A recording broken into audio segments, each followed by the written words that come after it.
in World War II, and it's a quite a heavy film. But it's directed by Christopher Nolan, who people would have known from the Batman movies with Christian Bale, The Dark Knight and Dark Knight Rises, and Batman Begins. Excellent filmmaker. And what's interesting about this one is that it's coming out in the rest of the world on the same day as the Barbie movie. So there's a big online movement, the Barbenheimer movement, where people are making sure that they're seeing Barbie and Oppenheimer on the same day, because these are two diametrically opposed movies. Right. Like Barbie, that's light and fun and full of all these And colors. ridiculousness. Right. And Oppenheimer, which is It's like a serious dark and it's a, gritty. And and it's supposed to be like based on facts. yeah, it is. It is. And Christopher Nolan is a guy that doesn't like to use CGI. He likes to do everything, on camera. So he's actually recreated an explosion with special effects, but not digital effects, trying to make it as real as possible. Oh, it's interesting. Yeah. So that one it's a epic biographical thriller. Yes. Well, he wrote and directed. This is Right. Nolan, and it's based on the 2005 biography American Prometheus. Prometheus Yeah. by Cade Bird Mhm. and Martin J. Sherwin. The film chronicles the life of J. Robert Oppenheimer, Mhm. a theoretical physicist who was pivotal in developing the first nuclear weapons as part of the Manhattan Project, Mhm. and thereby ushering in the atomic age. Right. So he's responsible for the many things that have happened Yeah, since, including the supposed weapons of mass destruction found in some place, which led to a war. Which I mean, all of that, which there happened were no after. weapons of mass destruction until his There was the atomic atomic bomb. age, right? And then after that, everyone said, "Okay, well, if America has one, We need do to, one." yeah. And And then now it was there's this a army race on to try get everybody to destroy their nuclear weapons. Yeah. Because this, when did so you said World War One, World War II. Two, Yeah. so that's And that was 45, right in the And- 40s. and the big thing was you have the Nazis, which are this terrible force, and they were trying to develop their bomb. So you think, well, we would rather have a bomb than the Nazis have a bomb. But Got then once you've created the bomb, you've let the Pandora out the box. There you and go. can't Because now put it everybody back. wants a bomb, and then Right. you're thinking, why do you have a bomb? What are you Exactly. going to do Why we with need a this bomb bomb? in the first Because if you place? spend so much money making it, at some point you think In the movie, they say it's $2 billion, and this is $2 billion In 1945. That's a lot of money. and that's a lot of money now. Yes. that's like wow, Yeah. that's crazy. So I just want to preface that it is 3 hours long and it is very detail heavy. So if you want to go for kind of like a pseudo history lesson, then you can. very do that. brainiac. It is very So, but if you want something lighter, I have a few other things on the list that are a lot, more. All right, so that's what you saw, Right. That's all. and that's what's on your list, and it's Mhm. also on the list here that you're recommending that people can go see. Yeah. Well, that certainly is happening for this summer, right? What are you seeing on Netflix? So I'm watching the Witcher, which just came back. This is Henry Cavill's last season. If anybody likes fantasy, It's his last season, they're still gonna continue doing the Witcher, but this is the last one with Henry Cavill. so who's gonna be in it Liam Hemsworth is taking over for that? As in, like, the character, as yeah. Geralt. Yeah. Why? Well, What is Cavill saying? It's Because complicated. I think he's brilliant in it. By the way, I think he's brilliant as well, and I think he really loves playing the character. And I've never played the video games or read the books that it's based on, but my brother is a big fan of them, and I would watch the series, and then I'd go and see my brother playing it, and it's almost identical. It's one of those roles like when you see Robert Downey Jr. playing Iron Man, and it's like, okay, you were born to play this role. It's kind of complicated because it was around the time that Henry Cavill, he came back as Superman. yeah. And then right around that time is when he left The Witcher. So it was assumed, okay, he's going to be playing more Superman roles. He's going to be leaving The Witcher. When you say left, because what they did was to have a lot of different Witcher stories in Yeah. between this one, so that you could kind of get the story. I think it's more that Netflix want people to not forget about The Witcher. So they keep putting out things to keep The Witcher name and the brand alive. Maybe. So it's a Yeah. business thing. Right. So now he's not going to be in it anymore. And I'm not sure if I will continue watching it. I'll have to see what Liam Hemsworth But the does. truth is, right. So I like I'm a fan of Hemsworth as well. Yeah. No, sorry. Is Are it you sure? which one? Which Hemsworth you I'm thinking of? thinking of Chris. I just realized you said Right. Hemsworth, and then realized there's more than one. So Hemsworth, I don't people know who think of Chris Liam. Hemsworth. Liam Hemsworth was in the Hunger Games movies. But nobody remembers that now. Exactly. Or at least not him. You know what? remember Liam Jennifer Lawrence. Hemsworth is most famous for being the person that Miley Cyrus wrote that song about. Flowers. Right. Is it? Yeah. So she wrote that song about him and kind of aired out all their dirty laundry, but well deserved because he was apparently not a very good partner. But that's his biggest claim to fame, as far as I know. I mean, okay. No, I'm so no. Okay. You can't picture who I'm talking. Yeah. No, I don't even know who we're talking about. Anyway, so he is. Oh no, this one is Liam. Oh, okay. Liam, so I know who you're talking about. I've seen him before in stuff. Yeah. Okay. But you don't remember what from. Right. Yeah. I don't remember. But he hasn't really landed that kind of iconic. Oh, he's Thor, like his brother has. You know. So is he leaving to go do more? Is he leaving to go do more Superman? No, so they have a new Superman that was just announced. I think his name is David Corenswet. I'm not sure if it's David. White people? Yeah, he's white. Whatever. Let's move on. Right.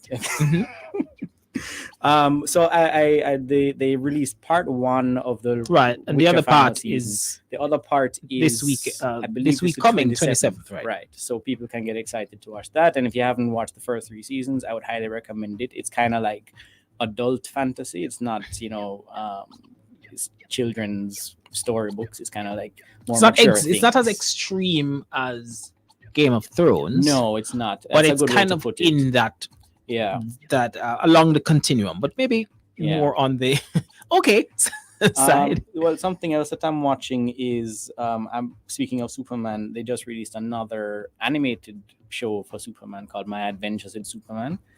This is more in the classic style of the character, where he's working at Daily Planet and he's a reporter and he's kind of learning what it's like to be Superman. But what kind of anime? Is it like flat? It's more in the style of Japanese animation, where the action is very intense and the characters are I mean, it's brilliant how they do that, how they get to how they actually animate anime. But it's hard to keep up with me. Okay, so that's one. That's on Netflix. That one is on HBO Max. On Netflix that I'm watching is I watched the most recent season of Black Mirror. I'm not done because I'm trying to introduce it to my wife. So I got to like episode 2. Okay. And then I thought, okay, I need to let her watch this to understand Black Mirror. Yeah. So I watched the first one with Selma Hayek. So that's the one that I think I'll focus on just to discuss it. But it's very relevant because in that episode, basically there's this woman named Joan, and there's a show is being made about her on the streaming service in the show. So she's watching something at the end of the evening and she sees herself and her life is played out on a TV show. And essentially because microphones are on your phone and in your computer and they're just picking up on all this information, there's an AI that has created the show about this woman, and she's outraged. And it's kind of relevant now because you have all these actors and writers on strike. And a big part of the reason why they're on strike is because producers want to create, fiction AIs using AI. To write stuff. By the way, have you used ChatGPT? I've not used it because I don't want to encourage you to have it learn things about me.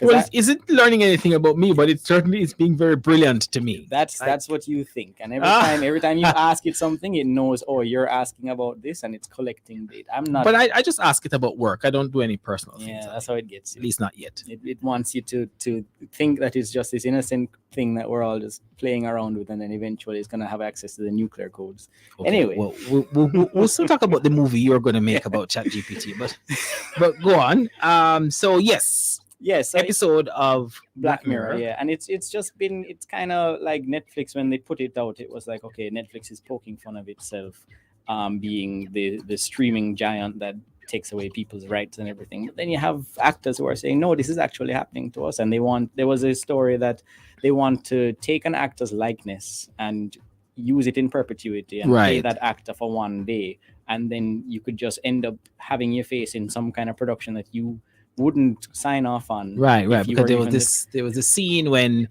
something happened that the actor objected to, like, I would never do that kind of thing, or like, but the layer of it that caught me, because the nature of Black Mirror, though, it does poke fun or shine a light or flash some caution on various things that technology might be doing to us to actually destroy us rather than enhance us. So if you watch all of the Black Mirror blocks of movies, because they're like each some of them are like an hour is like long. and each season is like just a pack of movies, Yeah. different ones, and it's the same kind of theme where they're trying to say, hey, be careful about technology, right? And they have these different ideas. So the other layer that I wanted to that episode brought up for me was terms and conditions, because that there she was saying, well, you signed the terms. Okay, you know how we just hit it? Most people just hit it. I don't know if there are any lawyers who said, no, let me just read this terms and condition before and the truth is you have no choice, because not like you can say, I do not accept terms and conditions, but please give me access to your things, right? Yeah. And they were trying to say that the terms and conditions were or was the thing that the terms and conditions, that clause, that button that you hit was what gave them the right to be doing what they were doing, because Joan started to object and say, oh, they have no right to sort of invade my life like this and da. Yeah. And then the lawyer was like, well, you kind of gave your rights, you know. So that was, it flashed that caution for me, like, hey, these terms and conditions that you just hit, I agree. Yeah.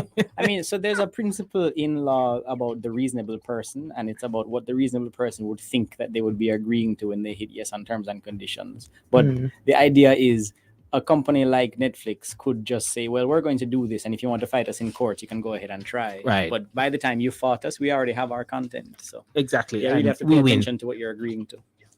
Okay. So what else? You have another thing I watch on Netflix, or are we going to go to your list? Well, I'll just talk about what I'm watching on Disney Plus, which is Secret Invasion, which is the latest Marvel series.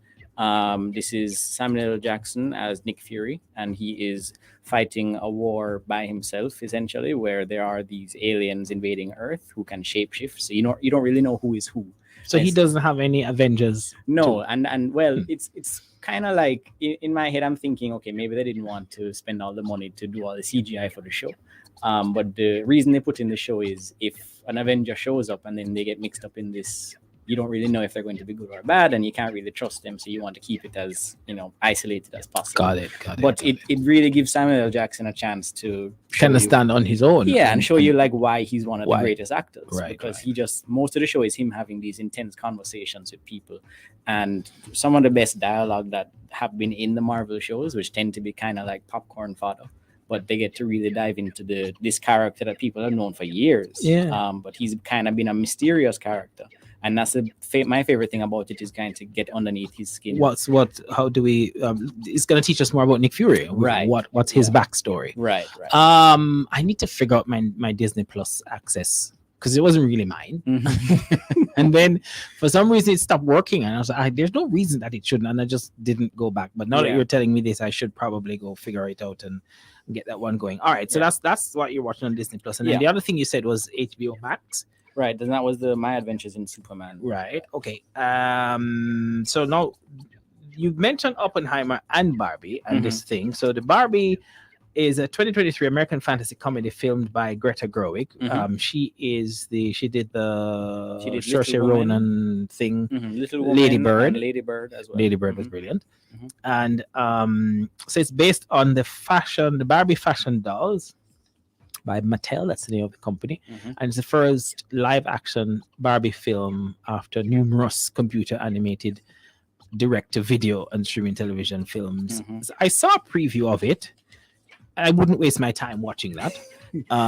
Normally I wouldn't either. But tell me, why are you suggesting that this is something we should see? Because Greta Gerwig is the person behind it. Okay. And everything that she's done so far has been with such integrity and class. So expect the same thing. I'm expecting that. And I think what I've heard from it, the word of mouth is that the performances are excellent. Ryan Gosling is in it, and he has had this majestic press tour where it's one of those actors.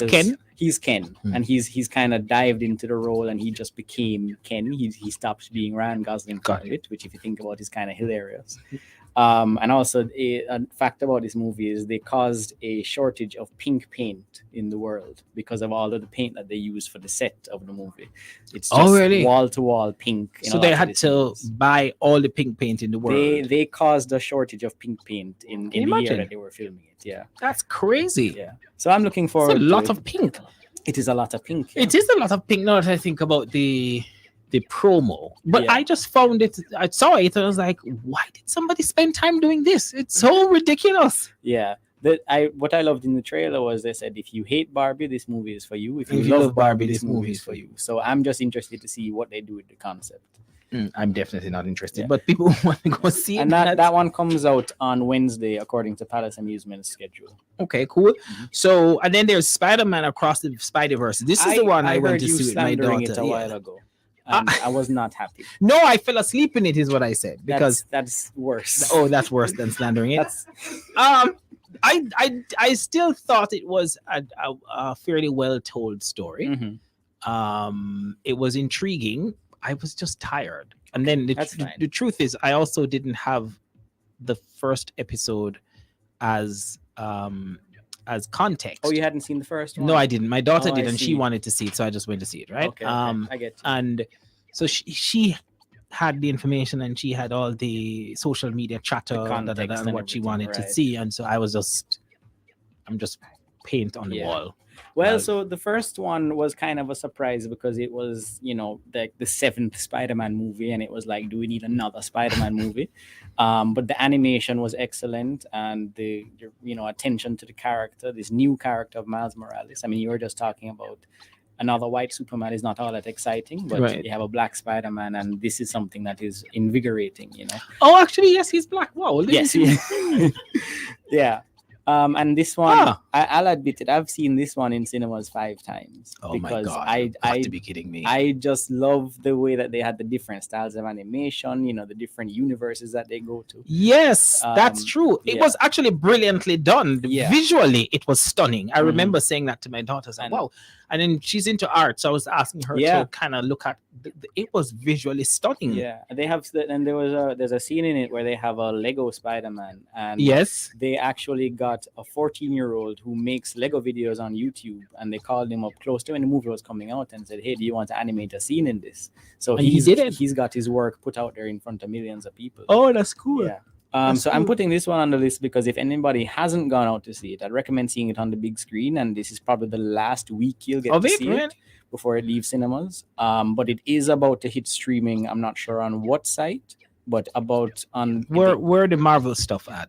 Disney Plus is usually, but it might just be available on Amazon or one of those sites. And August 8th is when it's hitting.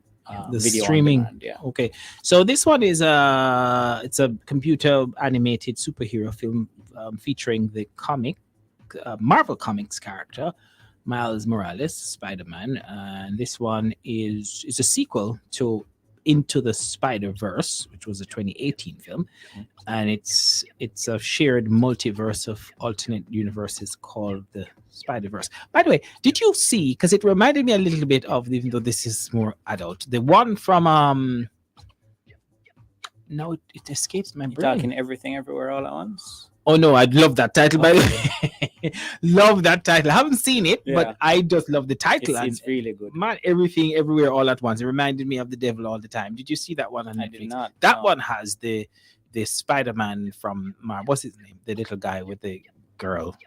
Zendaya. What's his guy? Oh, Tom Holland. Oh, that one. Yes, I know what you're talking. The Devil All the Time. It was brilliant, though. You should watch it. I know. It's been on my list for a little bit. Yeah, it's worth the watch. No. Oh God, Rapper Guy made. He has an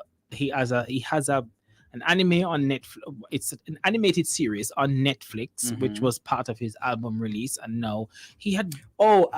In Intergalactic. Yes, did you see it? I haven't seen it. You should watch it. It's good. Every time I see a clip of it, I'm thinking I should. You should. The thing is, I'm trying to find the time to just sit and watch it. Yeah. Instead of just having it in the background, and I don't create that time for myself. Yeah, I like him and I like his work. Yeah. And he did this, and this was part of how he put his album. Right? Kid Cudi. That's what I was trying to remember.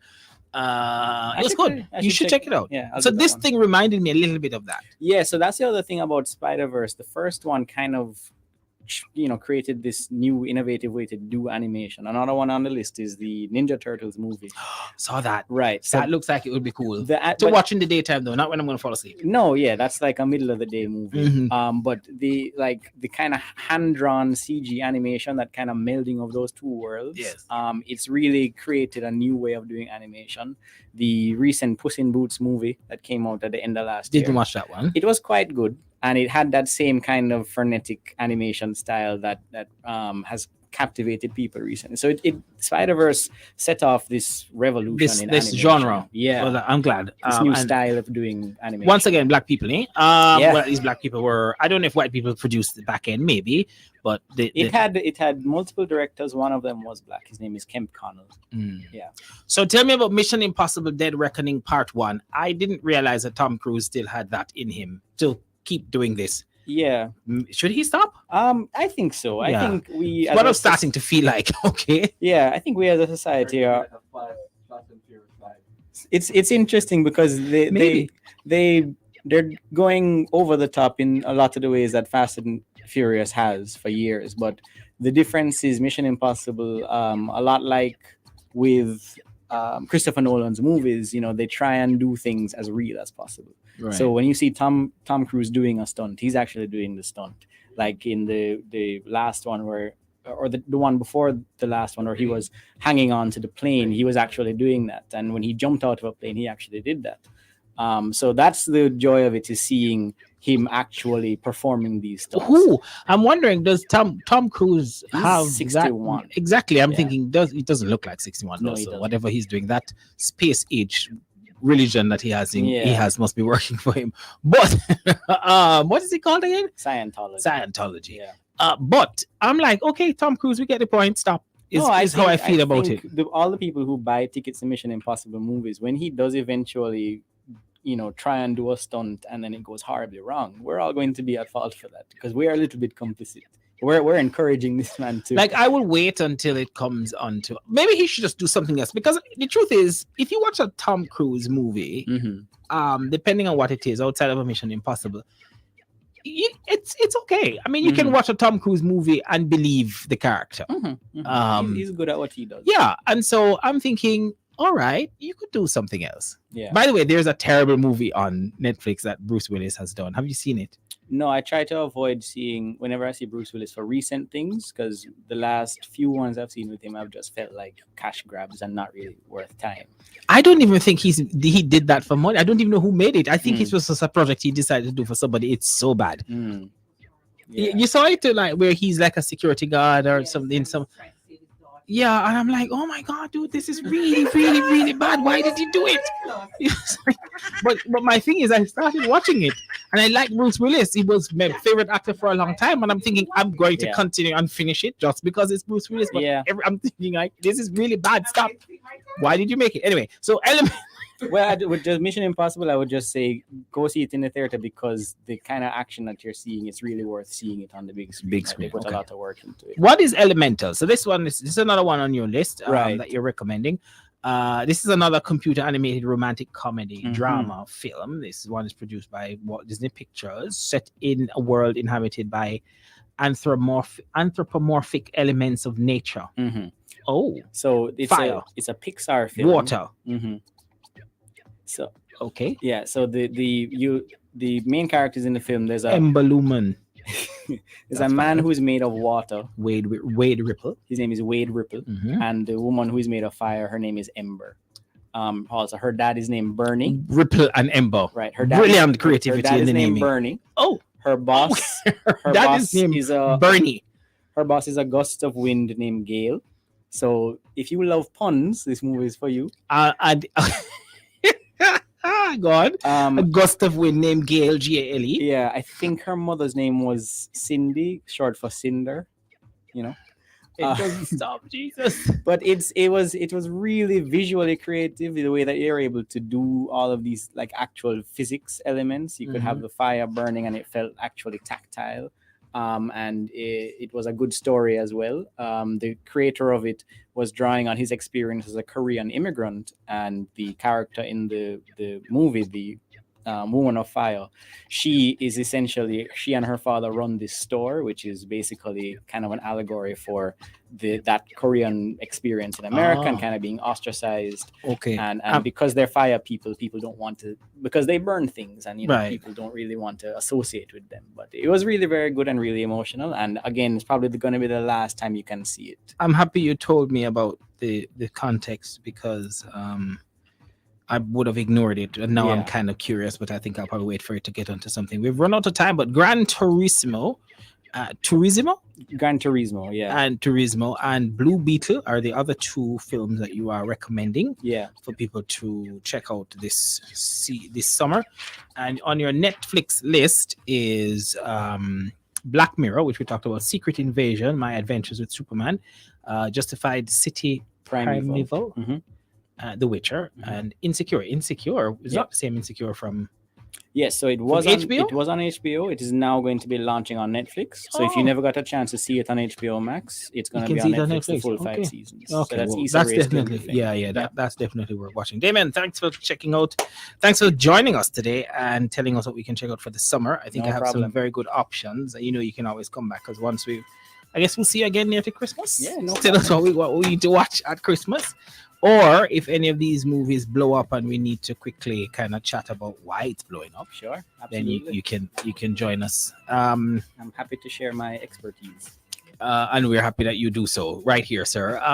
Okay, so we don't have much happening for the weekend, but I do have someone online for happening next weekend, fundraising event, gospel celebration. We have one of the organizers on the phone to tell us more. Minister Mario. Good evening, Minister Mario. How are you doing? Good evening. I'm doing great. Thank you so very much for having me. Sorry, Mario, you have just about 30 seconds to tell me about this event and why people should come watch it. Wow, 30 seconds. Great. So, of course, it's Charlotte Distribution in association with New Vision, Faith Apostolic, right? We will be hosting our gospel celebration. It's going to be grand. It's going to be massive. And also, not only that, we do have our local artists along with our international artists. Now, of course, our local artist, Kevin Downswell, as Minister Kevin Downswell, he'll be one of the main artists as well. Sister Rhoda Isabella. We have Sister Pat, Levy's Heritage. We have Sherwin Gardner from Bahamas. And we also have Pastor Dietrich Haddon from the United States. He's one of our guest international artists. Dietrich Haddon? That is right. That's right. Okay. So, it's going to be grand. It's going to be great. All right. Tell people where it's going to be and how people can get information. Where's this event going to take place? So it's going to be next week, Friday, July 28th at 6 p.m. sharp at the Sugarman's Beach in Hellshire, Portmore. Okay. Now, we have our ticket outlet. Ticket outlet is at the Genus Pharmacy in Portmore, also the St. Jago Pharmacy in Spanish Town. We also have the York Pharmacy in Halfway Tree. Everyone knows the York Pharmacy in Halfway Tree. And also the online, you can access your tickets online. That's SpurOpen.com. That's right. Also, let me provide you the numbers quickly. 2 numbers quickly for the tickets. That's 876-314-6243. And also 876-861-5546. Don't miss it. Go out and buy your tickets. All right, Minister Mario, thank you so much for that. It's a gospel celebration, July 28th. That's next Friday. And as he said, you can get your tickets on SpurOpen.com. And SpurOpen.com is our events segment sponsor. And SpurOpen.com is a Jamaican online platform designed to simplify online payments for charities, churches, event organizers, and micro business owners. That takes care of our Engage for today. We did play Minister Marion as one. Jermaine Edwards and Rashawn Hire is the next one that you probably should have played. We can go with that. Kevin Downs will take me through the night. That's on my playlist. Been on my playlist for a little while. That one's worth listening to from the album.